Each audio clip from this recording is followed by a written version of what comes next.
good afternoon. Welcome to another session of Happy Parenting. So first, let me just brief on the main event behind these sessions. So it's the International Education Summit for Quality Education 2022, which will be held from 28th to 30th October 2022 in Lucknow, India. So I take this an opportunity to invite all of you for this event in Lucknow, India in October 2022. So moving back to today's session, you all are aware now we've been conducting these sessions every Thursday. We've had discussions with parents, with children. We've got the point of view from experts on parenting. So it's another it's going to be another interesting session like the previous session. So today we have Mrs. Bharti Mohanlal from India and Mrs. Farzana Kausar from Pakistan. And we have few Sri Lankan mothers who are also educators. And we have Dr. Dheeraj Malhotra from India as our guest speaker. So first of all, I would like to invite Dr. Dheeraj, the principal of Kunmar Global School, to address the gathering.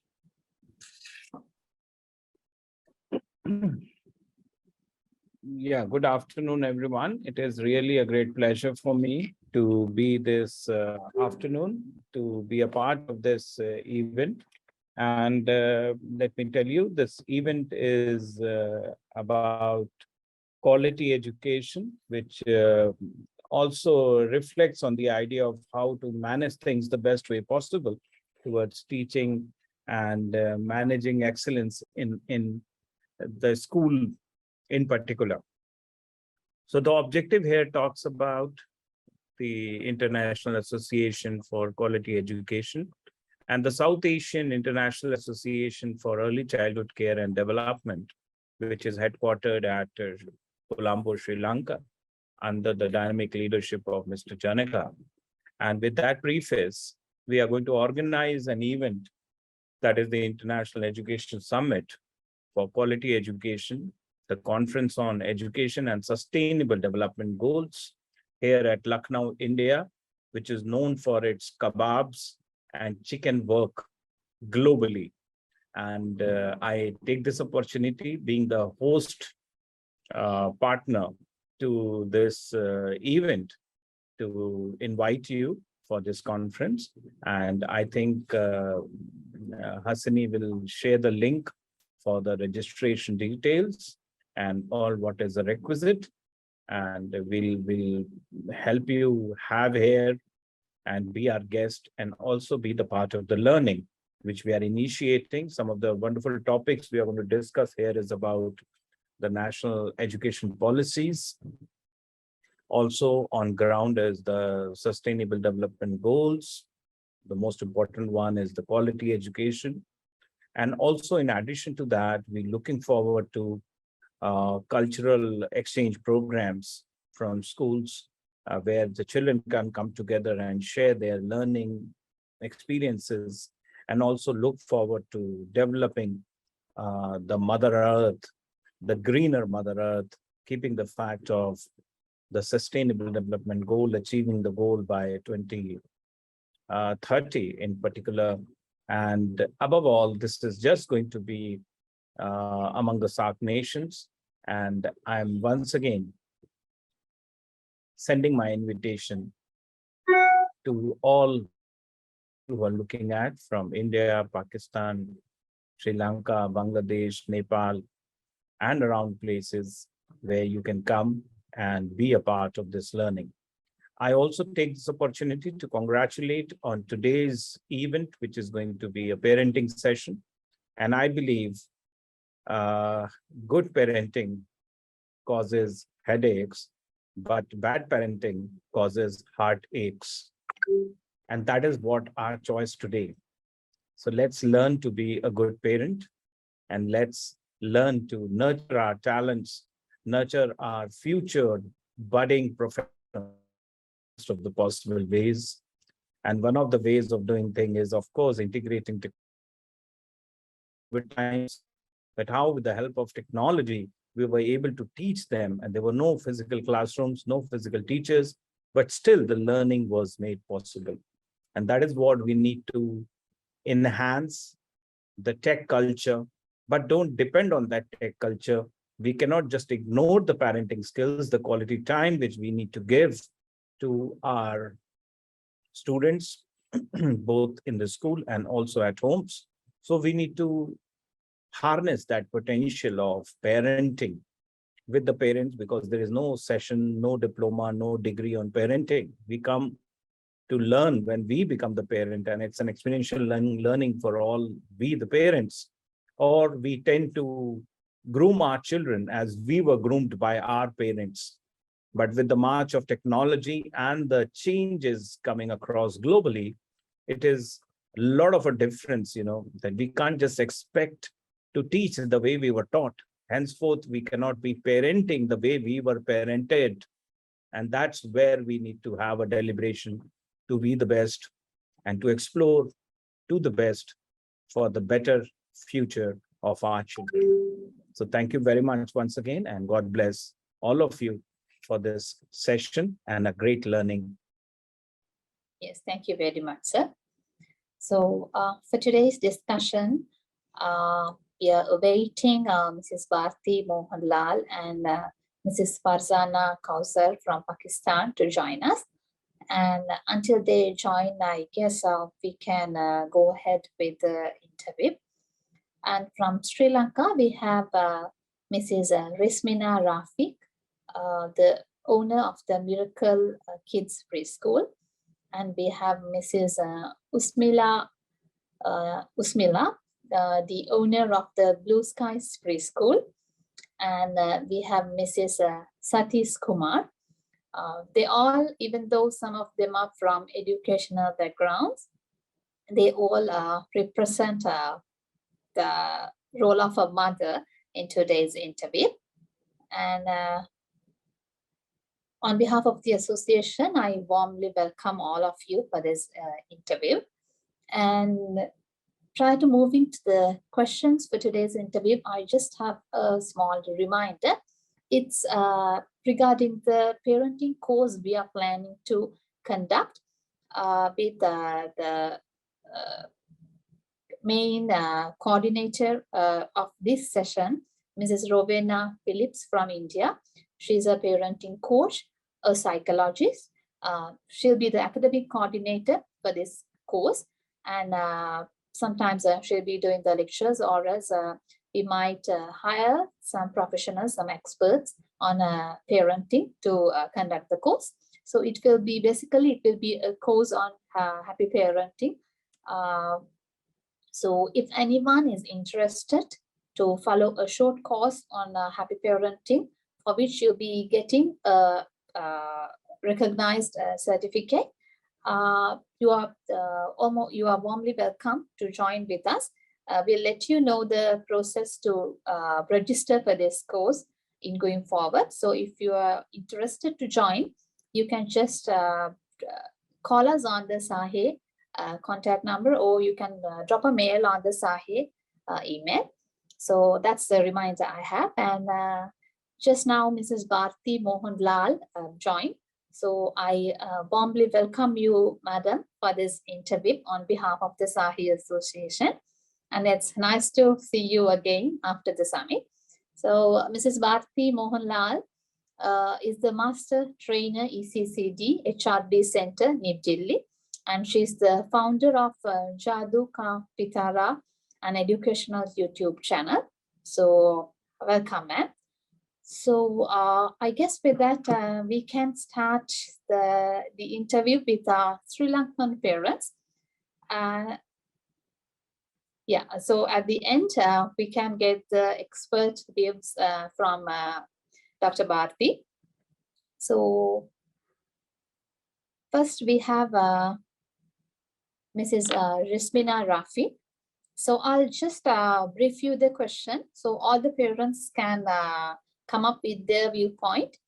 So first, it's like I just want to know your background, a brief self introduction from all of you. So that would be very easy for us to conclude on your viewpoints, like your profession, like whether you are a working mother or a full-time mother, your educational background, your number of children, and the age group. So we're really interested to know these details.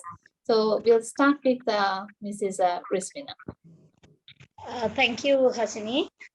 So when I'm telling about me, my name is Rizmina, and I have one son. He is 9 years old. I'm conceived again, so I'm on 8 months almost. Next month I'll be having my delivery. So that is about the number of children I have, and I run the preschool, Miracle Kids Preschool, and I have about 50 students in my preschool. And I have done my early childhood diploma. So that is all about me and my professional background. Thank you. Yeah, thank you, ma'am. And we congratulate on behalf of the baby you are expecting in the next month. So next we'll move to Mrs. Usmila Fayez. Hello, hi Hasini. Yes, hello. Yeah, so I am a mother of 3 children. Actually, they are not children anymore, they are grown adults. My children ages 27, 25, and 24. I also have an education background in the sense I have done the AMI Montessori course. I have done 2 different AMI Montessori courses and also diploma in child psychology and other relevant things to education. And I run my own Montessori. It's an AMI Montessori, and I've been teaching for about now 12 to 14 years. So that is my background as a mom and a teacher. Is there anything else that any other information that you require? Yeah, to start with, I guess that's more than enough, ma'am. Thank you very much. And we can move to Mrs. Satish Kumar next. Hi, Hasini. Hello. I'm Dinesh Vadani actually. My name, and I have 2 children. One is 2 and other one is 5. I'm a housewife actually. I was working. I'm a city-born child, and I was working there as a marketing executive. So I've done a marketing degree, actually a diploma. Sorry, I have done a marketing diploma. Since I'm married to a rural place, now I'm a housewife. Thank you, ma'am. So anyone else who is representing Sri Lankan parents, like if you all like to introduce yourself, because some of you all have not informed me earlier whether you'll be joining with us or not. So if you all are interested, this is the time for you all to introduce yourself. Okay, I guess with that, we can move ahead with the questionnaire. So this is specifically for working mothers. So how, like, since you all are working, you all might be really busy. Like full-time mothers, you won't get the whole day to spend with your kids. So how do you manage your time with your busy schedules to spend some quality time with your children? So that's my question. So if you all are employed mothers, if you all are working mothers, this question is for you all. It is a very big challenge to, find the time for the children while also doing the work and everything. It is a very big challenge. But since I'm doing a preschool, I'm working half the day. So most of the time before he comes home from school, I'm free. So all these days, it has not been a huge issue for me because he studied this preschool with me. So then also he was with me. And then when he started to go to formal school, by the time he's home, I'm free from my preschool work. So far it has been okay. But in the future, I know I'll be facing a challenge because this baby is not going to go to school for the time being. And then the new baby, I will have to spend time with the baby as well as, do my work. So it is going to be a challenge. And I'm trying to try my best to, face it in the correct way. Yeah, thank you, Rizmina. So anyone else would like to contribute to that question? Yes. So I would like to say I initially was not a working mom. My children were small. I chose to do, though, always keep educated myself in lots of different things when they were small, but I never really full-time worked. I would say I started working properly when my youngest was about 12 years old, but they were, not really small at that age. I felt that initial stages, it was I had the privilege of being at home with them. It was, also a privilege to be able to not be a working mom and spend time with your children at home. Everybody can't do that. I was able to do that, but then my youngest was about 12, was when I really started working full time. But I still feel that, there was a huge shift in dynamics, because they would always feel that when they come home, they miss the mom not being around. But as Rizmina said, chance that you have, because you're a preschool teacher or a teacher, that you have half a day to be with your children.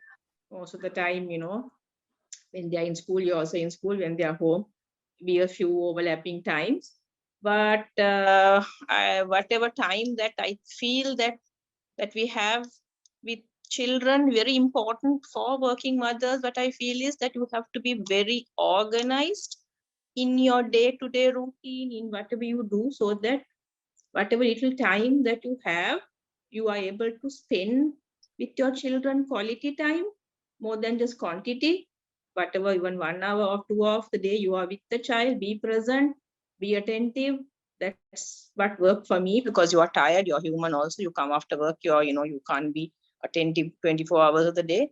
But if you're organized, your workload is lesser, and then you are able to be present with the child when it is important, to be there for them.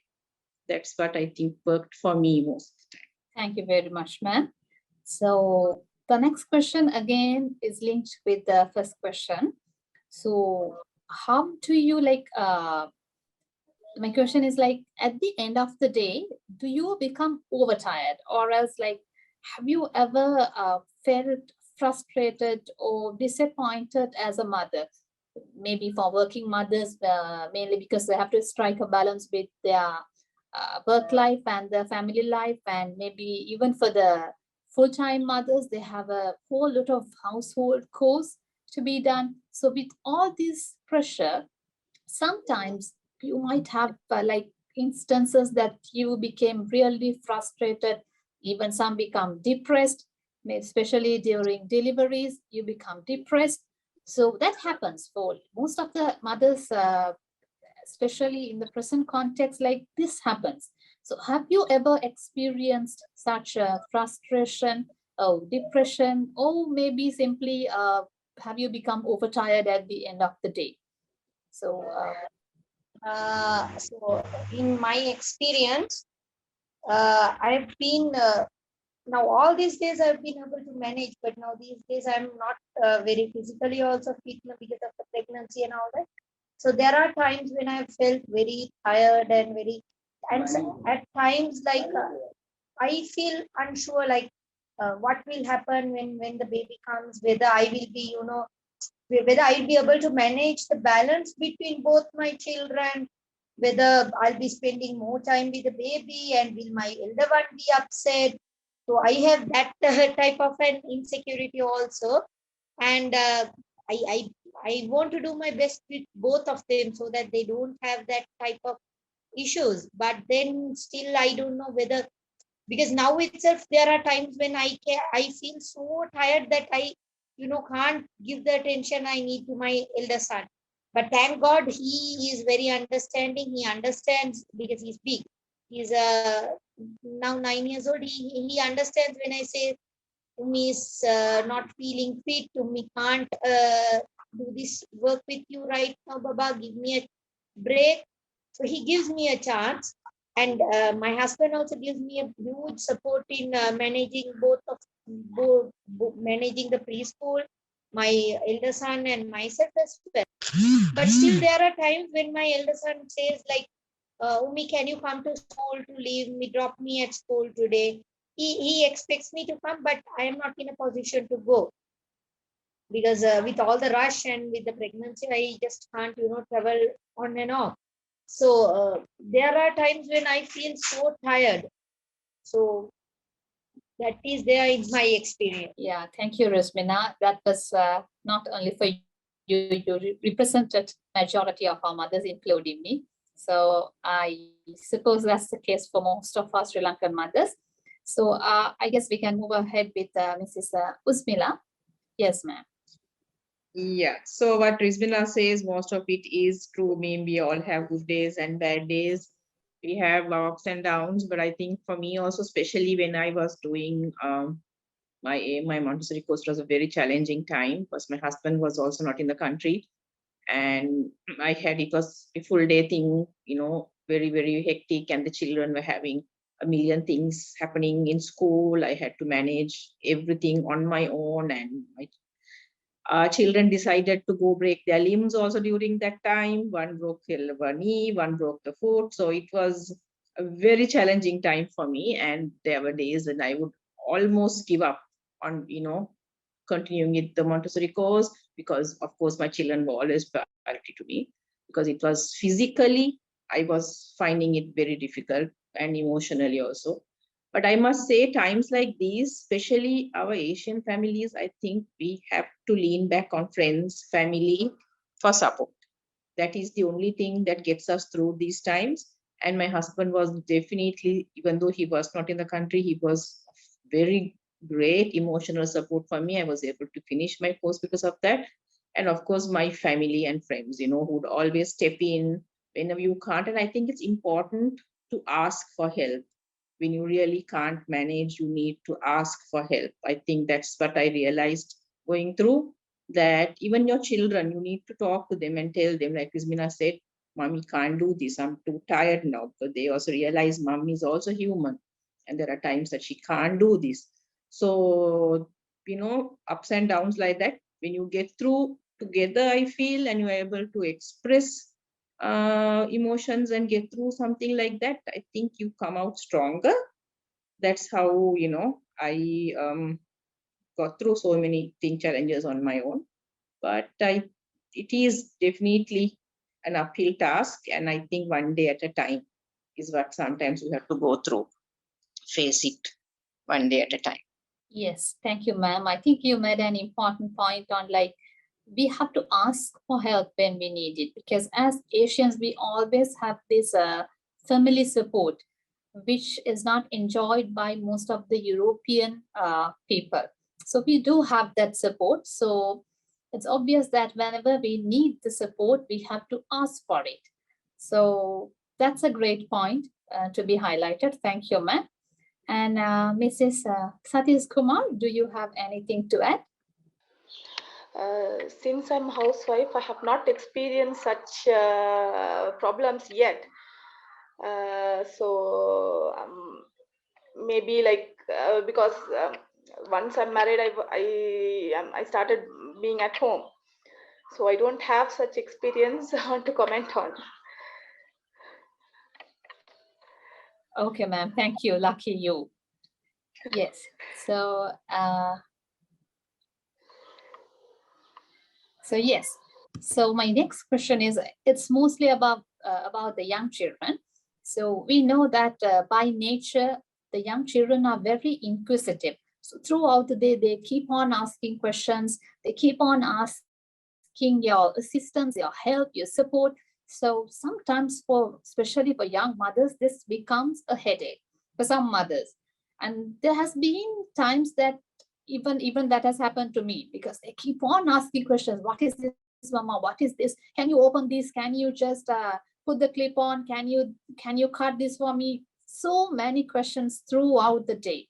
So how do you manage this pressure? It's obvious a pressure sometimes, especially if you're stuck with a very important work, if you're like in a hurry to cook or do something, or maybe you are if you're studying being a full-time mom, if you're studying and if you're doing like a assignment or something, and still they don't understand this, and they still come and like ask so many questions and ask for so many assistance.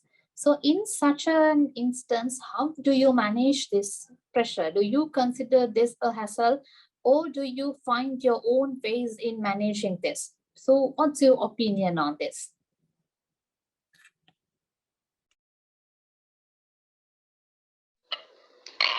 Well, I have that, like both my kids, like always they come and ask things like that. I try my best to reply for them, but at times that I get angry also. That's the truth. So I asked them to go. I asked them to go and sit. I'll try my best, or I will say like, okay, go and ask someone else. There are like I'm living with a huge family here, so I'll try to send them, like ask your father or ask your grandmother, something like that.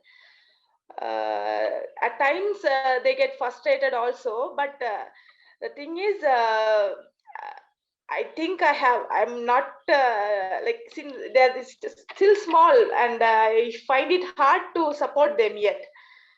But I try my best to answer them and keep them always updated. But it's really hard when it comes to that, when I'm like with my house chores, when they come.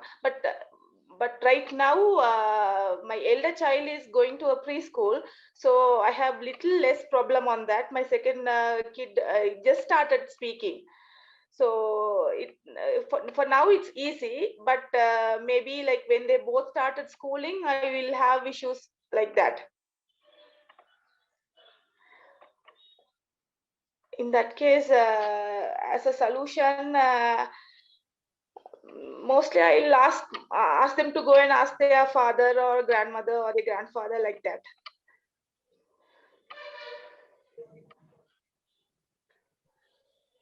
Yeah, thank you, ma'am. Again, luckily you have that divert option, which most of us don't have.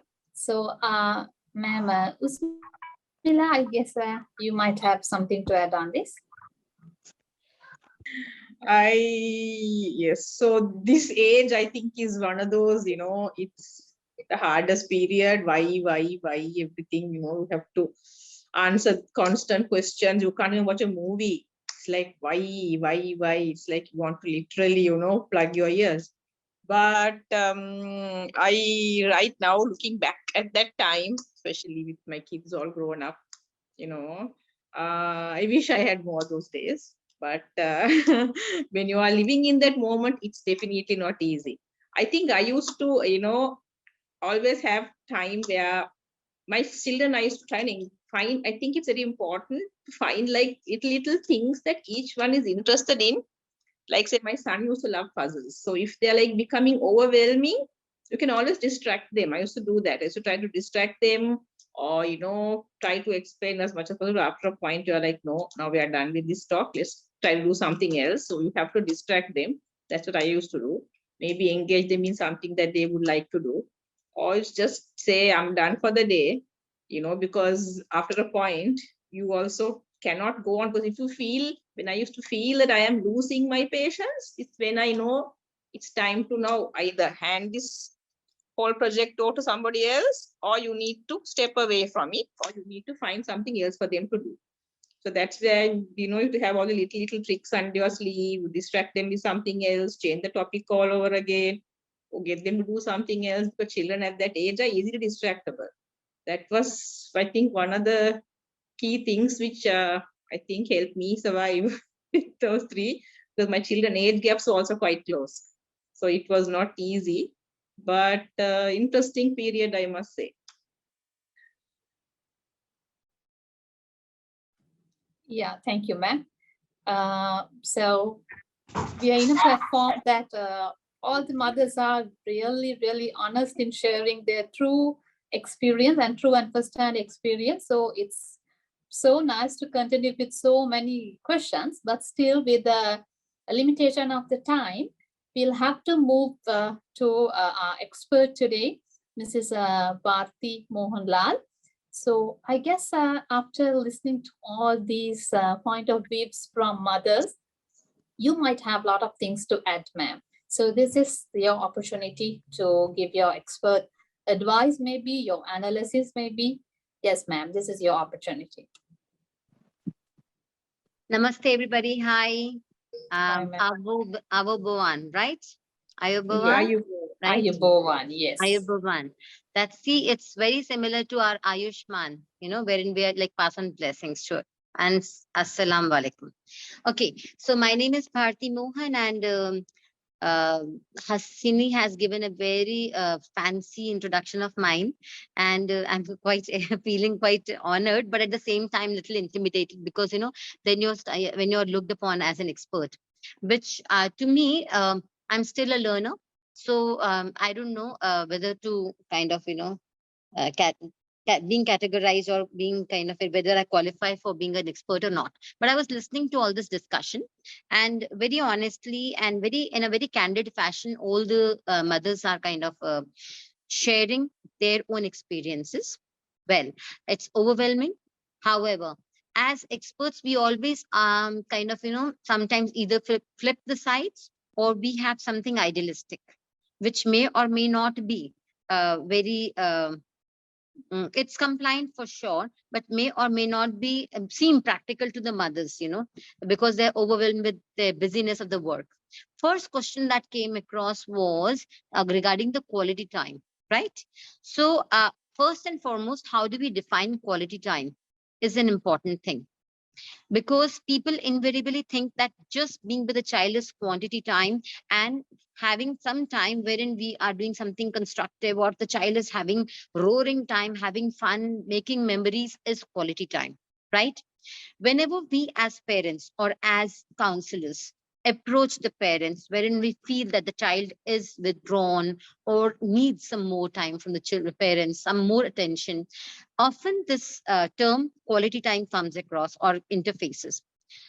Fathers largely feel that taking kids out for a picnic or making memories that are memorable, for example, taking them to a mall, buying them their favorite toy, is quality time.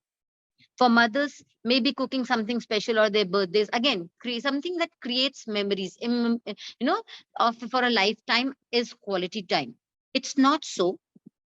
First and foremost, we have to be very clear about quality time is something wherein we are doing either uh, a bonding time, wherein we develop or establish and connect with the child, or we answer his queries and satiate him or her.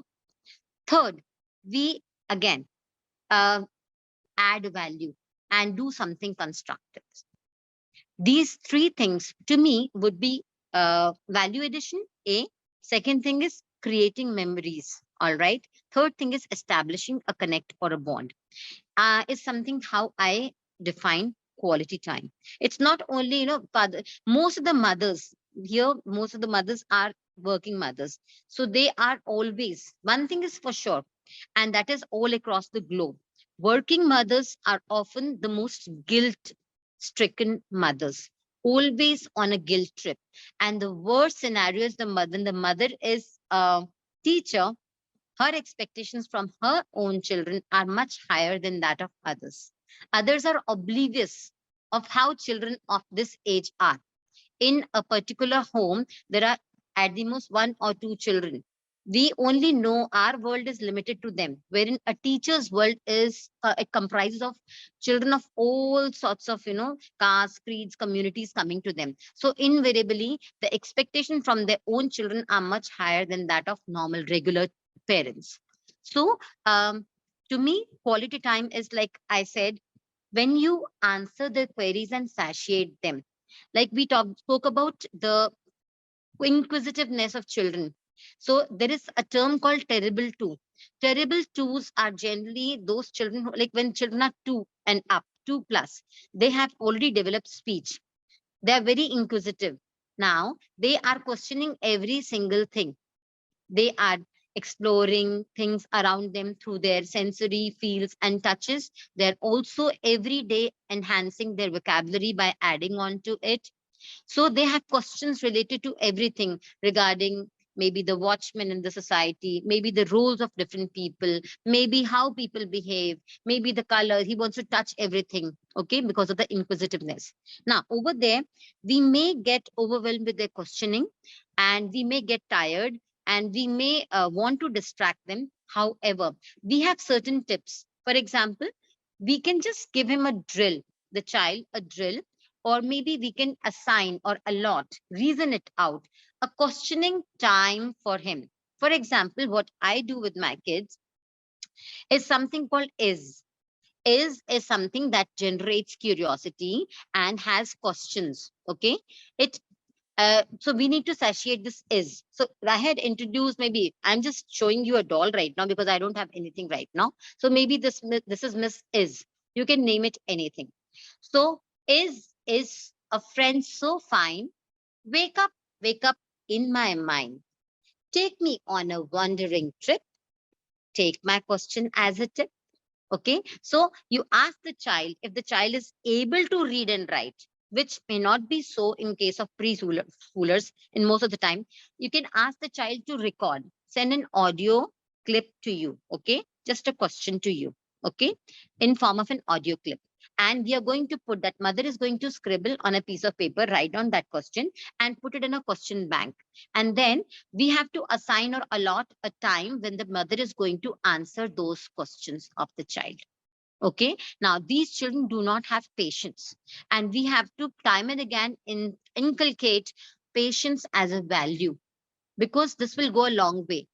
Patience, if instilled at the right time and inculcated as a value, will let them you must have seen children in the playground. They do not have patience to wait for their turn. They say something and they go on repeating till it is done. They come and they literally they go push through and want to get their own notebook corrected. So that's basically, they do not have the concept of patience. It's not that they're impatient. No, they are not impatient. They don't have the concept of patience. The concept of patience has to be inculcated. It can be done, like I said, we can have some character called is created, and we can say, okay, you have a question, come on, take the phone. These days children are all tech savvy. Ask them to record that message and send it. The mother can scribble and put it in the question bank. And then later on, we can assign a time, allot a time in the day when we take out that question and decide to answer it. One is that. Because if we distract them, then what happens? Maybe if the question is not appropriate. Now, children do not have any concept of appropriate or inappropriate also. What is socially acceptable, what is socially not acceptable. Sometimes children may come and ask you something very embarrassing in front of people. Then we have to tell them in a very discreet manner, like later on at the time of putting them to sleep, what is socially acceptable, what is socially not acceptable and stuff. Another thing is dear me time. Dear is drop everything and read. So if the mother has an insight into what the child has asked or is going to ask, we can keep some maybe literature ready, maybe some book ready. And if the child cannot read by himself, the mother will pick up the book and read it out to him or her, which should tend amount to the answer to the query of the child. Okay. For example, the child has asked something about the plants. The mother can have a peep or maybe listen to the audio clip that the child has sent and keep some literature ready. Now, when the mother is reading and explaining to him or her, the child will also get the concept that, oh, if I do not know, then we can probably get it from the book, the knowledge from the books. Or another source is, maybe let's watch a YouTube video. Has sent a YouTube video in response to your question. Okay, so something like that we can cook up, and we have to satiate their queries, because if we do not satiate their queries, then we will not be inculcating the inquisitiveness and curiosity, which we have to keep alive. Their scientific temper needs to be again looked into. So if we do not answer their questions, they will not have, there comes a time when they stop questioning. We don't want them to stop questioning, right? So that's how. So I think that answers two of the questions. One is quality time. Quality time is something that adds value. that is establishing a connect or a bond with the children, and that is creating memories. It's not only creating memories and fun time. Parents and children should never confuse quality time with only fun time. There could be a time like when you go take the children to maybe a mosque or maybe a temple or maybe a monastery and serve people over there, or maybe take them to an orphanage or a Cheshire home, and you're serving and also the children are serving. That may, the child has to be we have to inculcate the values like joy of giving. That is quality time. Okay, you go for a movie is also quality time, but only having fun time is not quality time for sure. And also one more thing, quality time also has to be complemented with quantity time. It's not that you're a working mother, he's a working father. Once a week you will go out, have fun time, create memories and come back. No, you have to, each day you have to give some time to the child, which is compulsorily has to be a child and parent time. So that is what we call the quantity time, and has to be a combination of quantity and quality. That's from my side. I think I missed the second question. I don't remember. What was it? Maybe I'm missing it. Yeah, that's totally fine, ma'am. It was about the pressure you are getting from overtiredness. Sometimes you become overtired, especially for working mothers, to strike a balance between the family life and the work life. So I was asking whether they were frustrated or whether they have been depressed or something like that. As young parents, we always are kind of, overwhelmed with the dutifulness, and we want to be the perfect mother. We want to be the perfect wife and daughter-in-law. And in performing all those roles, we are invariably, struggling. So as another term for mother is struggle, because she's forever struggling. She's a struggler all through. So because my children are grown up, relatively much more calmer, which I wasn't when I was a young parent like you, but I wish somebody had given me certain amount of tips and I would have kind of followed them. Like one of the mother over here shared that asking for help. It's a very, very important tip, very relevant. And I think you also reinforced. Yeah, thank you. And it's heartening to see Zamina. I think I quite liked her presentation at the Educators Summit also, right? And yeah. Hasini, do you still sing? I think singing is one of those things, every mother has to make sure that she keeps some hobby alive. You can sing along with the child. You can sing in the bath. You can sing while cooking. You can sing while giving your child a shower or a bath. But you have to keep some other hobby alive. That is another way to kind of deal with this. That's from my 2 cents, my 2 bits. Thank you very much, ma'am, especially for accepting this invitation all of a sudden, because it was unplanned, because ma'am Rowena was supposed to take over today's session, but unfortunately she had some urgent matters, so she couldn't participate. So thank you very much. And I still can say, I can justify myself saying you an expert, because I guess Rismina and all of those who were present at the summit can still remember how interacting your sessions were. I guess if you all are supposed to participate at the October event, you'll experience the same. So I take this as an opportunity to thank you for joining with us and sharing wonderful tips for parents with us. I guess we can have some more sessions typically with you, because I guess you have so many tips to share with parents. It's just a matter of time for today. So in going forward, we'll have some sessions. We do have to plan some sessions with you. So we'll plan that for the future. Thank you very much, ma'am. And I take this an opportunity to thank all the parents, while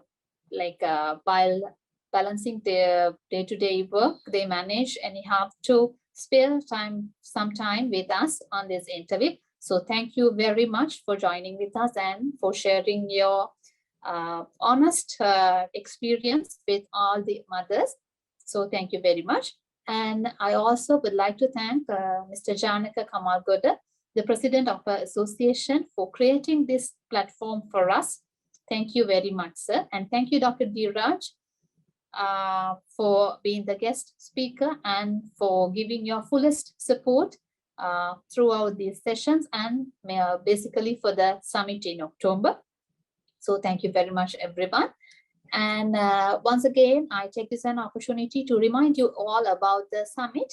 It's the International Education Summit for Quality Education 2022, which will be held from 28th to 30th October in Lucknow, India. So keep your dates available if you wish to participate in the Lucknow event. I'm sure it's going to be a great experience for all the educators to share your experience and knowledge in a common platform. I invite all of you to join with the Lucknow event as well. So with that, I guess we can wind up the session. A very big thank you to everyone who joined today. Thank you very much and have a nice day.